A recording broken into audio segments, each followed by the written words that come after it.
Você está no melhor. A Paraíba é notícia, com o Wellington Alves. Aqui, a Paraíba é notícia, compromisso com a verdade, sempre trazendo o melhor da prestação de serviço, utilidade pública. Semanalmente, você ficando sabendo de tudo. E é hora do tema livre, aqui na mesa do A Paraíba é Notícia, com a professora e ambientalista Paula Fracinetti.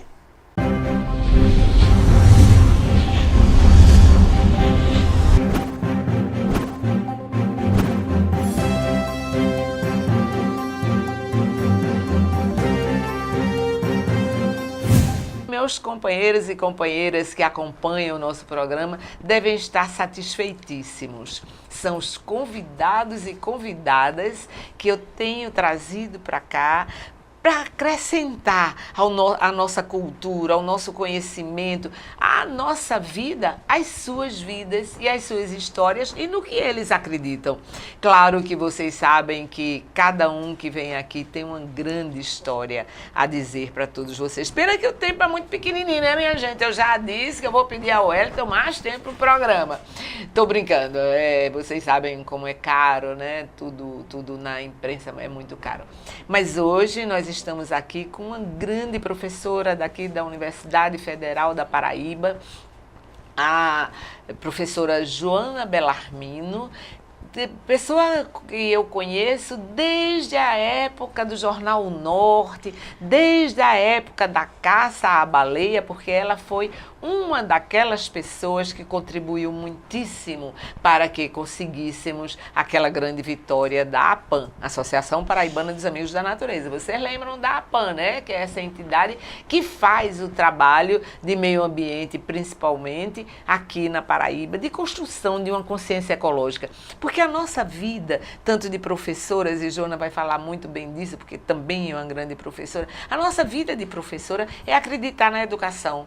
E a educação é construção de uma nova sociedade. Então, minha gente, a querida Joana, doutora em semiótica, uma estudiosa, um dos grandes nomes da nossa Paraíba, está hoje aqui para conversar conosco, conversar sobre a vida, conversar sobre um monte de coisas. Boa noite, Joana. É um prazer muitíssimo grande recebê-la e é uma grande honra. Você sabe muito bem o quanto eu a admiro e a honra é muito grande em tê-la aqui no nosso programa Abrilhantando. O programa é seu. Boa noite, Paula, que a admiração é recíproca e aos ouvintes, aos como é que eu vou dizer? Aos web audiência. Isso. Não é? É uma satisfação muito grande estar aqui, tá? Para dialogar um pouco com vocês sobre, como Paula disse, a vida, o momento civilizatório que a gente está vivendo, não é? As situações que às vezes nos desencorajam, mas que, na verdade, a gente não pode ficar desencorajado.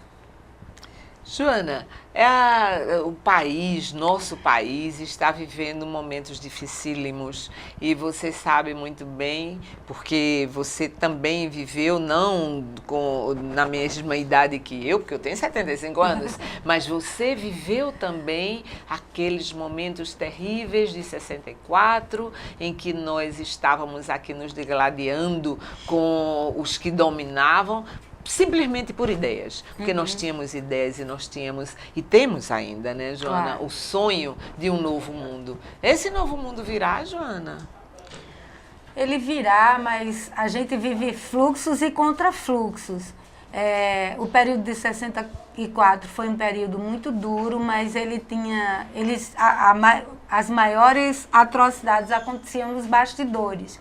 Sim. Hoje a gente está vivendo um momento de muita dificuldade, mas que a nossa presidente, que foi a piada do poder, diz que é um golpe jurídico, parlamentar, midiático. Mas, veja, esse golpe, na verdade, ele ocorre de uma maneira que tudo parece natural. A imprensa, os políticos, a justiça diz, não, tudo está normal. As instituições estão trabalhando, estão firmes, são fortes. Mas, na verdade, nós estamos vivendo um período de contrafluxo. Eu não vou dizer que ele é semelhante ao que ocorreu na ditadura militar. Não. Ainda não, mas nós estamos próximos de um ciclo histórico muito difícil. Não é porque nós estamos vivendo uma guerrilha urbana, não somente no Rio de Janeiro, mas em todas as cidades. É verdade. Não é? E, Paula, a gente não pode dissociar essa luta da pobreza e da desigualdade. Nós sabemos, isso foi divulgado amplamente, que menos de 1% da população detém a riqueza do mundo. Não é?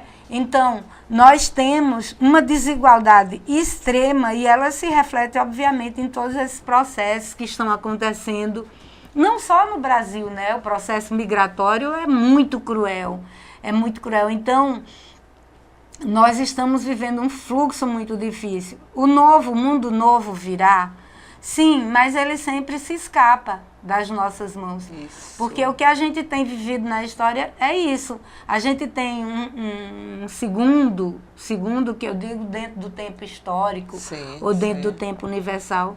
A gente tem um segundo de sossego e de paz, mas depois a luta recomeça. Ele virá, mas ele será extraviado se nós não conseguirmos zerar essa desigualdade extrema, se nós não conseguirmos melhorar a distribuição da riqueza do mundo, né? Se nós não conseguimos... Eu fiquei pensando, quando eu vinha para cá, o que eu vou dizer para os web audiências de Paula?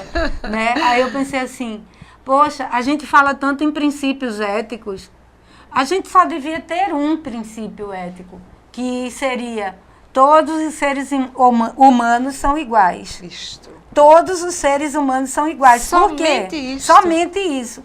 E isso ser reconhecido como uma plataforma de governo, como uma plataforma de solidariedade.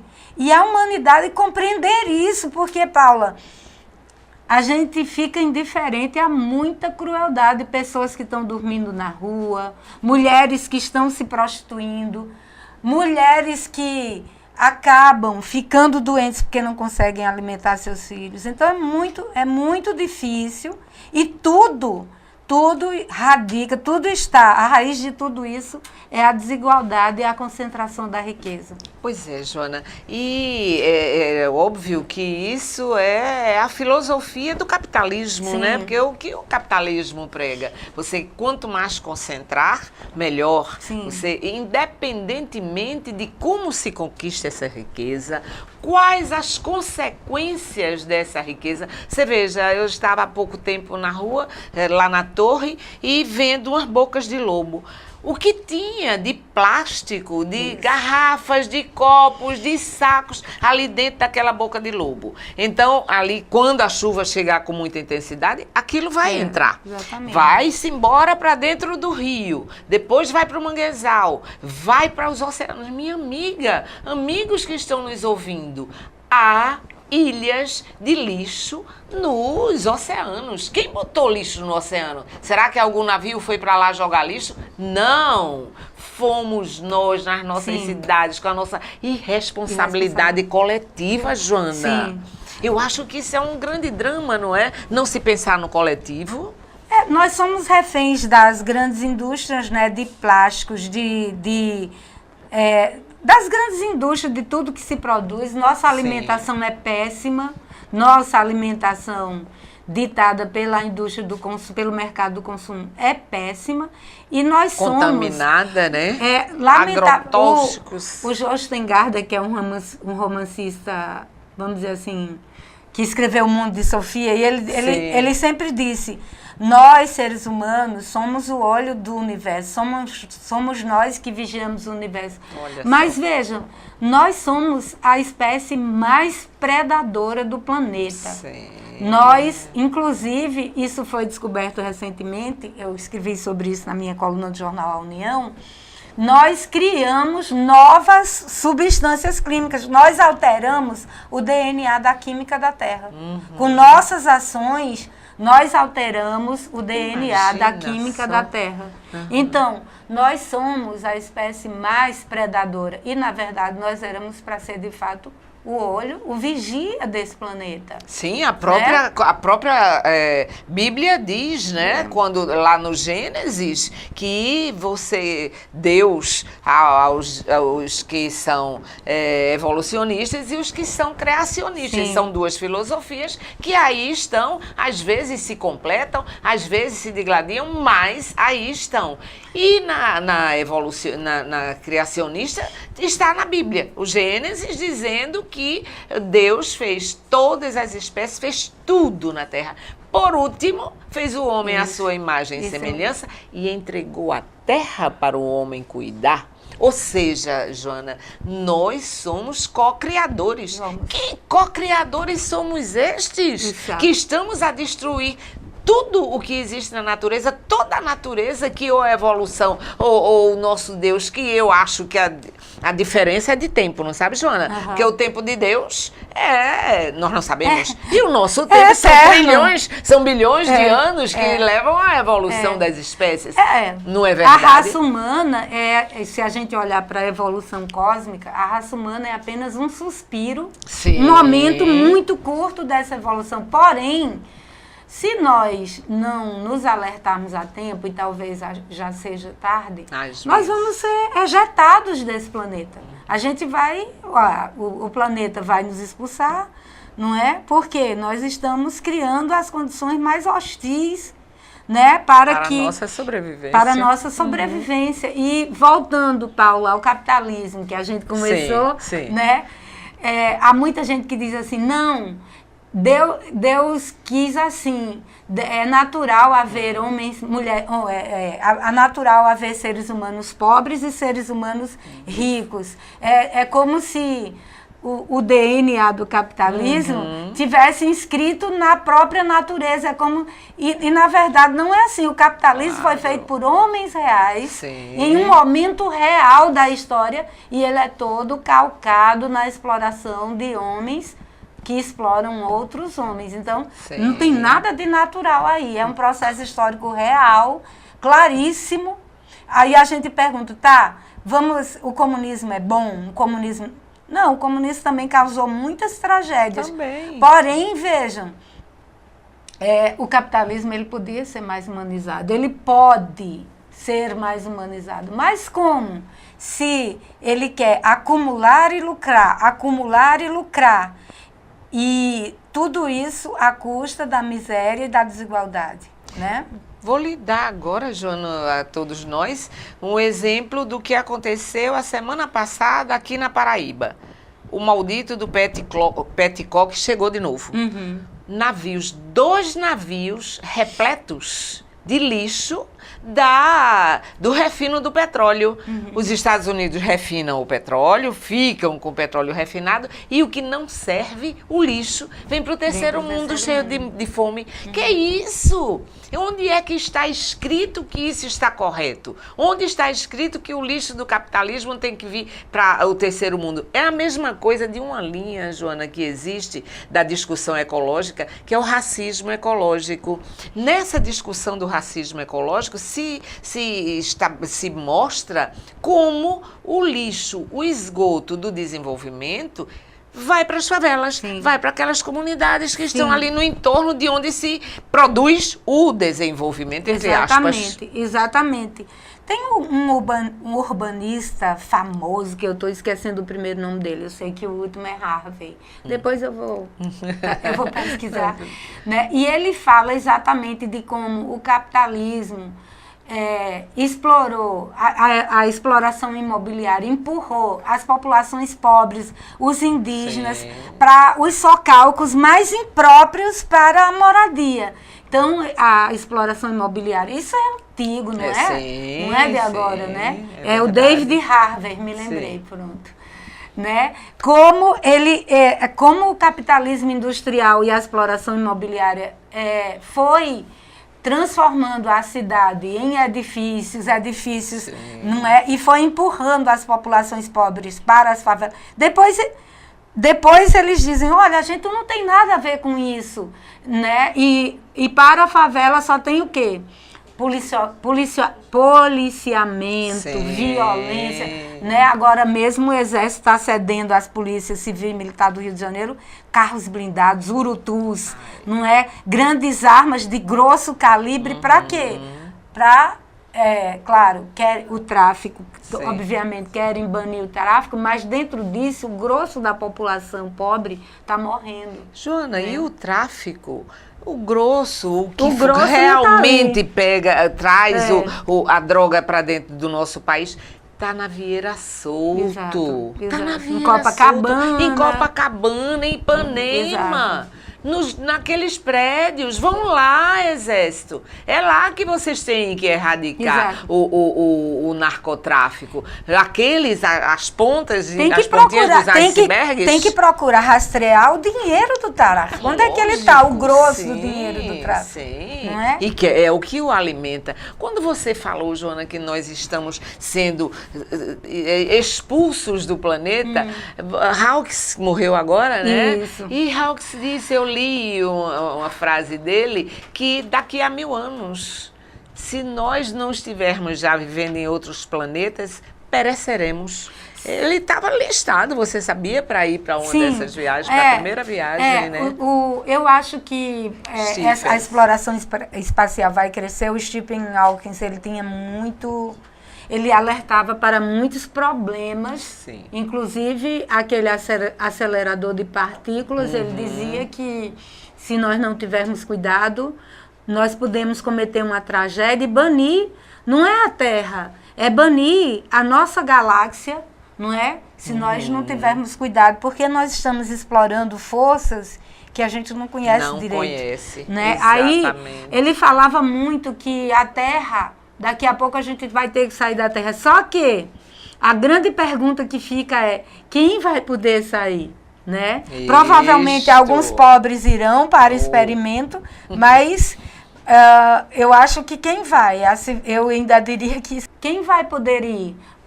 Agora, a gente sabe que, eu imagino que de fato a humanidade, não é possível, Paula, que a inteligência humana vai perecer. Eu imagino sim que ela vai colonizar outros planetas, mas que vai ser uma minoria. Vai ser uma minoria. Com certeza. Ô, Joana, e aí?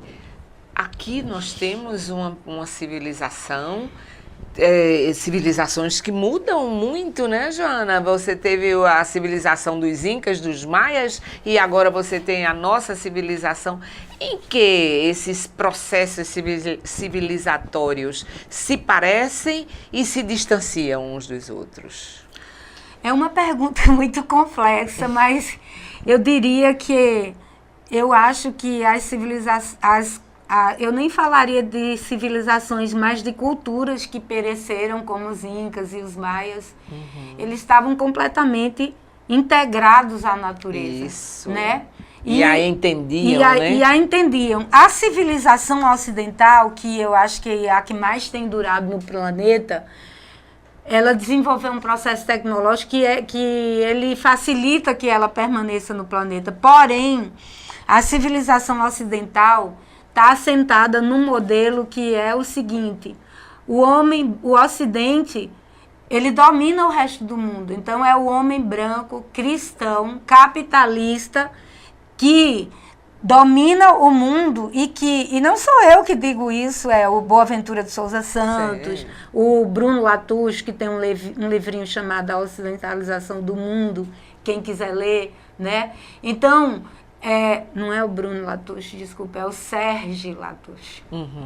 E então, assim, a civilização ocidental, ela construiu um imaginário em que o dominante é o branco, cristão, capitalista, heterossexual, família, casado.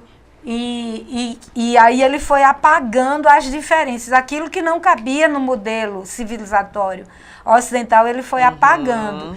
Né? Então, a gente está vivendo nesse momento a gente está vivendo nos extremos. Então, a gente, inclusive a internet propicia isso. A gente constrói bolhas de pensamento. Quem pensa igual a mim, Isso é uma grande tragédia, a gente não consegue dialogar com o outro, isso né? é verdade, uma grande tragédia. Mas ao mesmo tempo aparece esse pensamento civilizatório com muita força. Então, por exemplo, a gente tem quando a sociedade começa a apresentar suas diversidades, suas diferenças, quando as diferenças começam a falar, aí começa também a aparecer o pensamento imaginário primordial, que é o quê? Calar a boca do negro, calar a boca do pobre, calar a boca do político progressista, da mulher, né? E isso atravessa toda a sociedade. A gente pode ter inúmeras pessoas pobres que pensam exatamente assim. Que pensam, o capitalismo é coisa de Deus, o negro tem que estar subalternizado, a mulher tem que estar debaixo do meu pé, né? E aí afloram todos esses extremos que a gente está vivendo hoje, porque a gente está vivendo uma viragem que eu acho que a tecnologia... não é à toa que os grandes governos do mundo estão ocupados pensando como é que eu vou controlar a internet. Porque a internet, em certa medida, ela propicia que essas diferenças falem, mas ela também cria situações muito difíceis. É verdade, Joana. E aí, quando eu penso assim, as pessoas estão fazendo justiça com as próprias mãos. Por exemplo, o ataque que aconteceu recentemente à caravana Lula, as pessoas querem fazer justiça com as próprias mãos. São milícias privadas, né, que querem fazer justiça com as próprias mãos. E aí é preciso que a sociedade, até para conjugar com aquela pergunta, o novo mundo virá, é preciso que a sociedade esteja atenta. Continue gritando. O momento é muito difícil. Joana, e a natureza dá um exemplo muito gritante de que se não houver biodiversidade, se não houver diversidade, tudo perece, porque você sabe que uma praga, ela se desenvolve muito mais facilmente num plantio homogêneo do que num heterogêneo. Sim. E diversidade na natureza é o que a mantém. Fundamental. E o fundamental na sociedade é a diversidade do pensamento. Então, minha gente, como esse papo está bom, mas já está terminando. Sério? Mas daqui a pouco a gente ainda tem ali uns 10 minutinhos para conversar, Joana. E eu queria chamar a atenção disso, que a meninada está chegando aí, que a enorme responsabilidade que a gente tem. Para o que é que a gente vai deixar para esses meninos que nasceram, esses meninos que vão nascer hoje, os que ainda daqui a um ano... Minha gente, a responsabilidade da gente é hoje, Joana. Sim, e eu até, às vezes, eu mesma me fazia essa pergunta. Por que a gente tem filhos? Aí eu perguntava muito isso. E eu descobri que a gente tem filhos para que eles melhorem o planeta. Sim. Não tenho dúvida disso, eu não tenho dúvida. Então, mas eles precisam do quê? De educação, de boa educação, de liberdade, aprender a usar a liberdade desde a infância. Porque as pessoas, quando uma criança começa a falar... Cala a boca, você não pode falar aqui. Não, a criança é um ser completo, ela pode falar. Ela pode falar, então, mas ela tem que aprender a exercer a liberdade, a reconhecer a diferença. Se ela tiver preconceito, ela tem que botar... A criança, em geral, não tem, né? Não tem, mas tem. já é criado nela, à medida, inclusive com os próprios brinquedos, com a forma diferente de ver as pessoas, com a imprensa que não mostra meninos negros, a imprensa só bota aqueles meninos Johnson de olhos azuis. A imprensa cria um mundo organizado que não existe, né? Exatamente. Um mundo organizado. E é jogado para E acaba ecoando essa visão ocidental de civilização branca, arrumadinha, cheirosa, que não pode ser molestada pelos cidadãos do mal. Joana, eu li uma matéria linda que você escreveu sobre Marielle. Eu leio você sempre. Obrigada. Que gosto Será que é uma honra. ouvir, Isso é uma honra. sempre estar lendo os seus tratados. De vez em quando eu leio aqui no meu programa, viu, Joaninha? Obrigada. Mas então, como é que você gostaria, que mensagens você gostaria de deixar para os nossos queridos companheiros e companheiras que estão nos ouvindo e bebendo do seu conhecimento, que é encantador?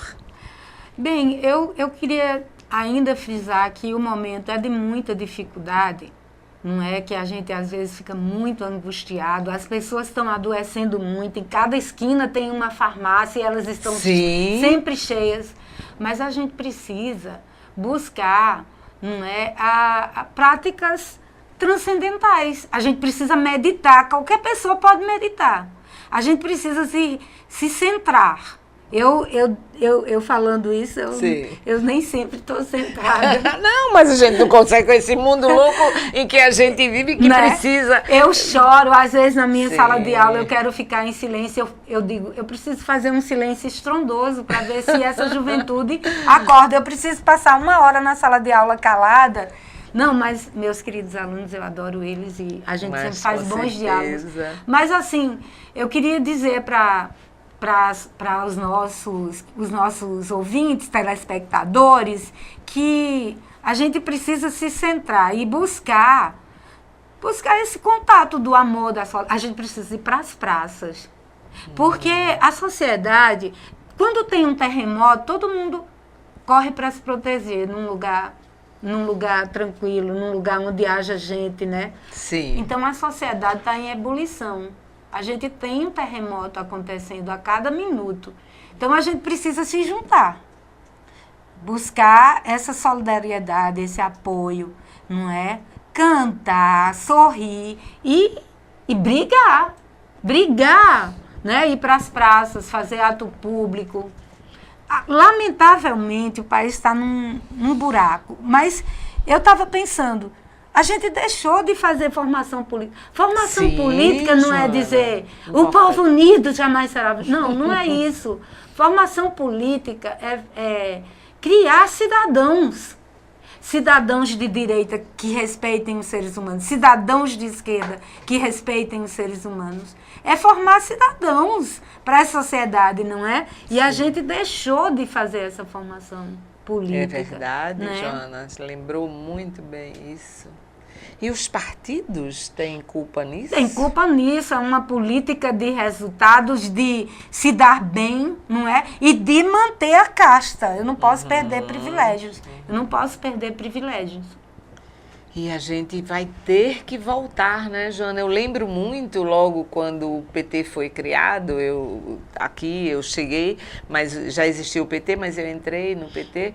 Então, nas nossas casas havia núcleo, Joana. Havia núcleo. Eu morava nos bancários. Eu também, eu nunca me filiei, mas eu era militante do PT. Sim. E a primeira ata do PT estadual, numa grande assembleia estadual que aconteceu em Bahia, foi feita em Braille. É mesmo? Foi feita em Braille. Que beleza! Foi. Eu estava na secretaria, né? Depois a gente foi...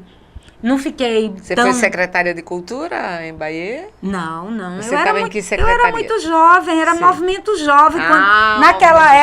Naquela época que Lula estava nascendo como liderança. Sim. Então a gente ia se reunir, os jovenzinhos, com sapateiros, feirantes, e eles eram quem nos ensinavam. Exatamente. Eles eram quem nos ensinavam. Isso, né? é uma grande verdade. E aí, na hora H, não tinha ninguém para escrever. Não, eu anoto, depois eu passo para vocês. Eu passo para datilografia naquela época. Não sou me lembro. Eu também não fiz datilografia. Eu também aprendi datilografia. E foi uma época que os núcleos iam lá para casa, minha mãe cozinhava uma panela de batata doce e os militantes do PT comiam ali na varanda da nossa casa. É isso, Joana, é isso. E o meu pai dizia, meu pai, Paula, quanto tempo a gente tem? Sim, nós temos 1 minuto e 15. Só para mandar um beijo pro meu pai que está lá na eternidade. Oh, coisa boa. E lá não sei se tem banda larga, mas o meu pai dizia, eu tenho uma raiva desse PT, e ele falava assim. Olha, mas era a história. Mas o meu pai, ele foi agricultor, sempre trabalhou de meia na terra dos fazendeiros. Era meieiro. E a minha mãe, que era a única que sabia escrever, votava no que o fazendeiro mandasse. Isso. Tá? E o meu pai... Cabresto. Cabresto, voto de Cabresto.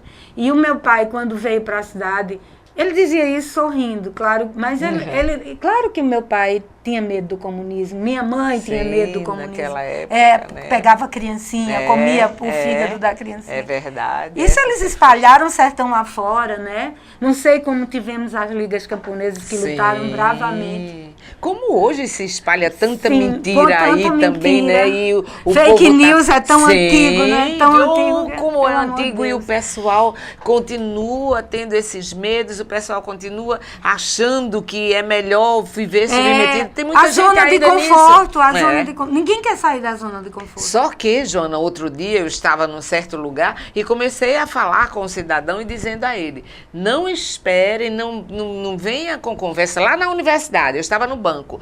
Aí ele dizendo, os pobres é que são culpados disso tudo que está acontecendo, etc, etc. Eu disse, pobres não.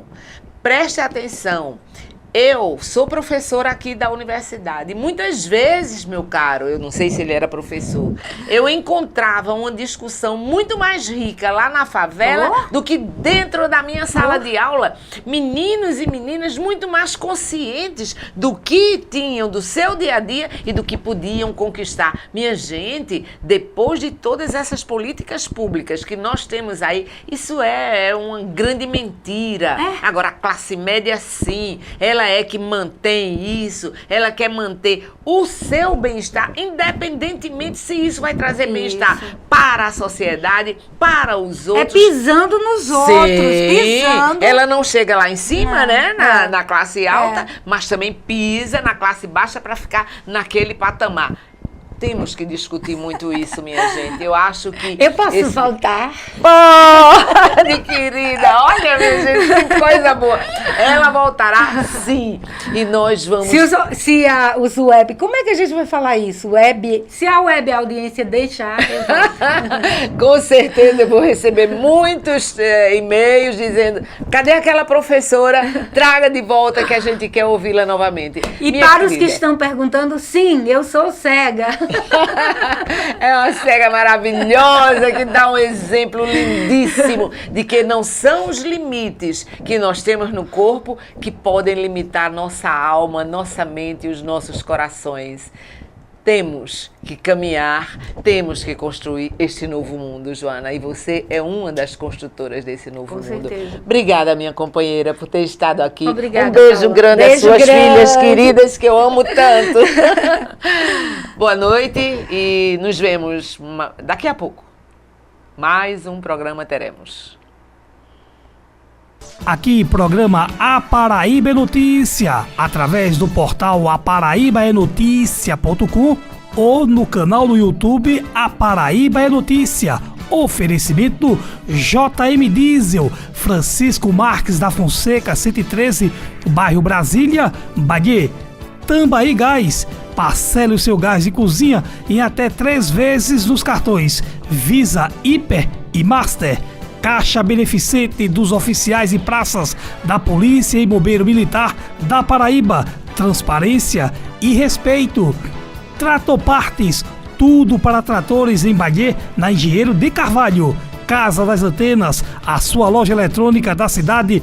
General Osório, centro de João Pessoa. Arena Tambaí. 2 campos societies e um salão de eventos disponibilizados à população de Bahia e da Grande João Pessoa. Retífica Mundial, retífica de motores. Marinaldo Salgados, encomenda para todos os tipos de salgados, só com Marinaldo Salgados. Casa dos Integrais e Ervas Medicinais, o maior sortimento de ervas e alimentos e produtos naturais. Casa dos Integrais. Banda Bereguedê, a banda paraibana que já tocou no Carnaval da Bahia. Centro Automotivo DRK, peças e serviços em geral. Ronaldo Rossi Cover, o maior cover do Reginaldo Rossi. Ronaldo Rossi Cover. Tambaú Sucata, Distrito Mecânico de João Pessoa. Peças automotivas de seguradoras só com a Tambaú Sucata. Vetor Embalagem, a marca da sua embalagem. Vetor Embalagem. ALD Transportes, Transporte com segurança só com a LD Transportes. Raco Mangabeira, a sua melhor opção.